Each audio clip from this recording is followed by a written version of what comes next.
प्रिय छात्रों नमस्कार। आप सभी को आपके अपनी यूट्यूब चैनल संस्कार कोचिंग सेंटर में स्वागत है। मैं हूं सत्येंद्र सर और आज आप लोगों को क्लास 10th का सब्जेक्ट फिजिक्स का पहला चैप्टर प्रकाश का परावर्तन रिफ्लेक्शन ऑफ लाइट का प्रश्न संख्या 26 को हम ध्यान पूर्वक देखेंगे। यदि आप गोलीय दर्पण के चिन्ह परिपाटी के विषय में पूरी जानकारी प्राप्त करना चाहते हैं तो मेरा पूरा वीडियो अंत तक ध्यान से देखिएगा और यदि अभी तक हमारे चैनल को सब्सक्राइब न किया हो तो सब्सक्राइब जरूर कर लीजिएगा। तो चलिए देखते हैं 26 नंबर प्रश्न, चिन्ह परिपाटी से आप क्या समझते हैं, समझाइए।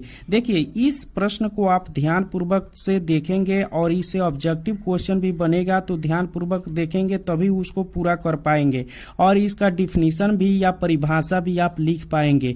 तो सबसे पहले मैं इसके आंसर को पहले पढ़ देता हूं, उसके बाद में हम चित्र के द्वारा आप लोगों को समझाने की पूर्णतः कोशिश करेंगे। आइए देखते हैं इसका आंसर। गोलीय दर्पण द्वारा किसी वस्तु का प्रतिबिंब कभी दर्पण के सामने बनता है तो कभी दर्पण के पीछे बनता है।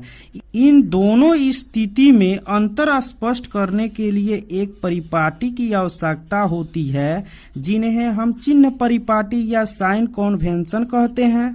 आजकल इसी चिन्ह परिपाटी को निर्देशांक चिन्ह परिपाटी या आधुनिक चिन्ह परिपाटी के नाम से भी जाना जाता है। यानी हम इस चित्र में हम लोग देखेंगे कि यहाँ पर बना हुआ दो फिगर बनाया गया है और इस दोनों फिगर में देख रहे हैं कि यह एक अवतल दर्पण है और अवतल दर्पण के सामने यहाँ AB एक वस्तु को रखा गया है, तो इसका प्रतिबिंब मुख्य अक्ष के नीचे बना हुआ है A', B' और यह अवतल दर्पण के सामने इसका प्रतिबिंब बना हुआ है। तो वही फिगर दूसरा में हम देख रहे हैं कि यह अवतल दर्पण के सामने एक वस्तु AB रखी गई है और इसका प्रतिबिंब A', B' इस दर्पण के पीछे बना हुआ है। अर्थात हम कह सकते हैं कि यह दर्पण के पीछे बना है और यह दर्पण के आगे प्रतिबिंब बना है।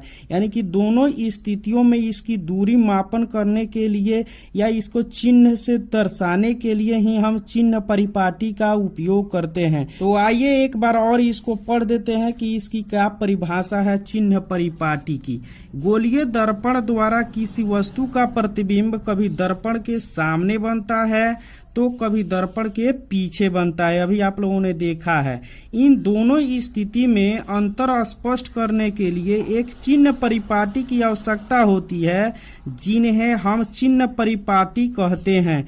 आजकल इसी चिन्ह परिपाटी को निर्देशांक चिन्ह परिपाटी या आधुनिक चिन्ह परिपाटी भी कहा जाता है। इन्हीं चिन्ह परिपाटी के अनुसार हम लोग कुछ और भी महत्वपूर्ण क्वेश्चनों को आराम से देखेंगे। तो आइए हम उन सभी प्रश्नों को आप लोगों को समक्ष प्रस्तुत करना चाहेंगे। तो इस फिगर के माध्यम से पहले हम लोग देखेंगे और उसके बाद में हम एक एक करके इसके विचारों के तरफ हम जाएंगे। तो प्यारे बच्चों, आप लोगों को देर नहीं होगा, एकदम आराम से इसको समझ लीजिएगा, क्लियर हो जाएगा, कोई दिक्कत ही नहीं होगा। तो आइए चिन्ह परिपाटी के अनुसार हम जानते हैं सबसे पहले इस फिगर के अंतर्गत, उसके बाद में एक एक करके हम लोग पढ़ेंगे। प्यारे बच्चों, यहाँ पर आप देख रहे हैं कि M और M' जो दिया गया है यह अवतल दर्पण का मुख्य द्वारक है, यानी कि यह इसका परावर्तक सतह है और पीछे वाला भाग कलई किया गया है। यानी परावर्तक सतह जिधर है वह सामने कहलाता है दर्पण का और जिधर कलई किया गया भाग है वह दर्पण के पीछे का भाग कहलाता है। इस अवतल दर्पण के यह मुख्य अक्ष है और मुख्य अक्ष के ध्रुव P से ही सभी दूरियां मापी जाती है। इसको ध्यान में रखेंगे। यहाँ पर AB एक वस्तु रखी गई है जो अवतल दर्पण के सामने रखा गया है और इस वस्तु के सिरे से एक आ रही प्रकाश की किरणें है जिसको आपतित किरण कहेंगे और यह आपतित किरण के दिशा में जो दूरियां होती है वह धनात्मक मानी जाती है। यानी कि आपतित किरण की दिशा में मापी गई दूरियां धनात्मक होती हैं और जो आपतित किरण के विपरीत दिशा में मापी गई दूरियां होती है वह ऋणात्मक होती है। यानी कि ध्रुव P P से हम मुख्य फोकस F पर चलते हैं, या वक्रता केंद्र C पर चलते हैं, या वस्तु की दूरी हो या प्रतिबिंब की दूरी हो, वह सभी दूरियां जो है ऋणात्मक मानी जाएगी। अगला कंडीशन है कि यह मुख्य अक्ष के सामने जो रखे हुए वस्तु है, यह वस्तु अवतल दर्पण के लंबवत होता है, यानी कि मुख्य अक्ष पर यह लंबवत होता है। और लंबवत मापी गई दूरियां या वस्तु की ऊंचाई जो होती है वह धनात्मक होता है, लेकिन प्रतिबिंब नीचे की तरफ बना हुआ है तो यह प्रतिबिंब की ऊंचाई जो होगी वह ऋणात्मक मानी जाएगी। यानी कि मुख्य अक्ष के ऊपर जितने भी दूरियां होती हैं वह प्लस में होता है और नीचे जो होती है वह माइनस में होती है। यानी कि वस्तु ऊपर रखी गई है लंबवत तो वह प्लस में होगा उसकी ऊंचाई, और नीचे की तरफ उसका प्रतिबिंब बना है तो प्रतिबिंब की ऊंचाई जो होगी वह ऋणात्मक होगी। तो आइए अब एक एक करके हम इसको समझने की कोशिश करते हैं। यहाँ पर ध्यान से देखेंगे कि पहला चिन्ह परिपाटी के अनुसार से यहाँ बताई जा रही है कि पहला यथासंभव वस्तु को दर्पण के बाईं ओर रखना चाहिए। ये आपका बाईं है, ये दाईं है, तो यह अवतल दर्पण का परावर्तक सतह है, अभी बताए हैं आप लोगों को, और यह सामने है, यानी कि बाईं ओर आपको वस्तु को रखना चाहिए। दूसरा स्थिति में बताया जा रहा है कि गोलीय दर्पण के ध्रुव P को मूल बिंदु मानकर सभी दूरियां मापी जाती है। अब तीसरे पॉइंट में हम देखते हैं आपतित किरण की दिशा में मापी गई दूरियां धनात्मक यानी कि पॉजिटिव होती है। यानी आपतित किरण की दिशा में जो मापी गई दूरियां होती हैं वह प्लस में होता है या धनात्मक या पॉजिटिव मानी जाती है। चौथा पॉइंट है यहाँ आपतित किरण के विपरीत दिशा में मापी गई दूरियां ऋणात्मक मानी जाती है। तो यहाँ पर देखेंगे यह विपरीत दिशा है तो जितने भी ये दूरियां होंगी, चाहे वह फोकस हो, चाहे वह प्रतिबिंब की दूरी हो, चाहे वह वक्रता त्रिज्या हो, चाहे वह वस्तु की दूरी हो, वह सभी ऋणात्मक होंगी। क्यों होंगी? कि यह आपतित किरण के विपरीत दिशा में जा रहा है तो ये दूरियां ऋणात्मक मानी जाती है। 5वां नंबर पॉइंट में है कि मुख्य अक्ष के ऊपर सभी लंबवत दूरियां या ऊंचाइयां धनात्मक होती है। यानी कि यहाँ मुख्य अक्ष है और मुख्य अक्ष के ऊपर जो यह लंबवत 90 डिग्री का कोण बनाती है जो रेखा, तो वह लंबवत कहलाएगी। और यह लंबवत जो रेखा होती है या लंबवत जो दूरी होती है वह ऊंचाई होती है वह धनात्मक होती है। यानी कि यहाँ पर ये भी वस्तु है और वस्तु की ऊंचाई जो h होगी वह धनात्मक होगी। लेकिन वही मुख्य अक्ष के नीचे सभी लंबवत दूरियां या ऊंचाइयां ऋणात्मक मानी जाती है। आइए इस चित्र में हम देखते हैं कि यहाँ पर जो प्रतिबिंब बना है B' और A', वह AB वस्तु का प्रतिबिंब बना है और यह प्रतिबिंब मुख्य अक्ष के नीचे बना है, इसलिए यह प्रतिबिंब की ऊंचाई जो होगी वह ऋणात्मक होगी। यानी कि मुख्य अक्ष के ऊपर जितनी भी लंबवत दूरी अगर मापना हो तो उसको हम धनात्मक में मापेंगे, और जो उसका प्रतिबिंब नीचे मुख्य अक्ष के नीचे बना हुआ है तो वह प्रतिबिंब की ऊंचाई ऋणात्मक होगी। सिंपल बात है।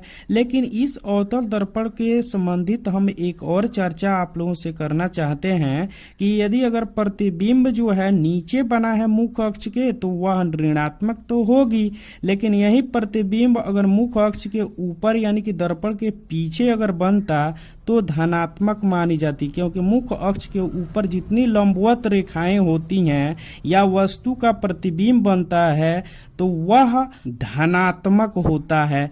जिस तरीके से अवतल दर्पण के मुख्य अक्ष के सामने यहाँ पर लंबवत जो है रखा गया है एक AB वस्तु, तो इसकी ऊंचाई जो है वह धनात्मक मानी गई है। तो प्यारे बच्चों, यहाँ से एक और भी मोस्ट इम्पोर्टेंट क्वेश्चन आप लोगों को बताना चाहेंगे, उसको आप लोग ध्यान से देखेंगे। यानी कि गोलीय दर्पण के ध्रुव P से ही सभी दूरियां मापी जाती हैं, तो P और F यानी कि फोकस के बीच की जो दूरी होगी वह दूरी जो है PF कहलाएगा, और PF जो है फोकस दूरी कहलाता है, और इस फोकस दूरी को हम F के द्वारा सूचित करते हैं।